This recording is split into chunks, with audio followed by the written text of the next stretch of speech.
But an experiment is not a public opinion poll. It examines behavior under the pressure of social forces, as the experiment of Solomon Asch reveals. The experiment you'll be taking part in today involves the perception of lengths of lines. As you can see here, I have a number of cards, and on each card there are several lines. Your task is a very simple one. You're to look at the line on the left and determine which of the three lines on the right is equal to it in length. All right, we'll proceed in this order. You'll give your answer. Only one of the people in the group is a real subject, the fifth person with the white T-shirt. The others are confederates of the experimenter and have been told to give wrong answers on some of the trials.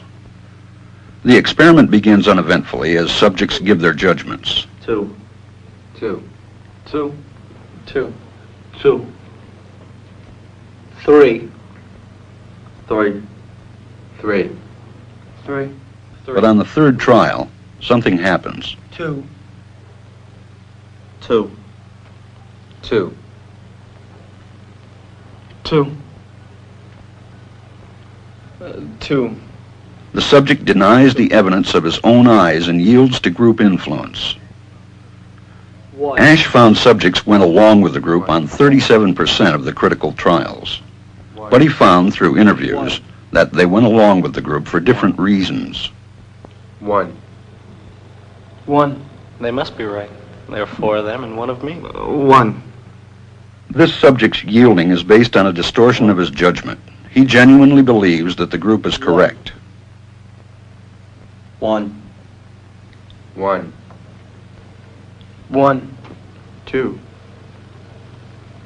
1. 2. 2. 2.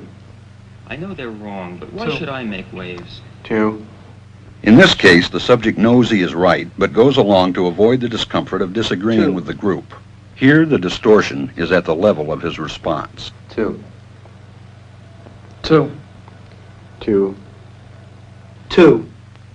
In the previous experiment, the naive subject stood alone against the group. In this variation, Asch gave the naive subject a partner, here seated in the third position, who also gives the correct response. 1. 1. 2. 1. 2. With a partner, yielding drops to only 5% of the critical trials compared to 37% without a partner. Although subjects report warmth and good feeling toward the partner, they typically deny that he played a role in their own independence. The partnership variation shows that much of the power of the group came not merely from its numbers, but from the unanimity of its opposition. When that unanimity is punctured, the group's power is greatly reduced. Sometimes we go along with the group because what they say convinces us they are right. This is called informational conformity. But sometimes we conform because we are apprehensive that the group will disapprove if we are deviant. This is called normative conformity. The strength of the normative factor is shown in another variation carried out by Asch.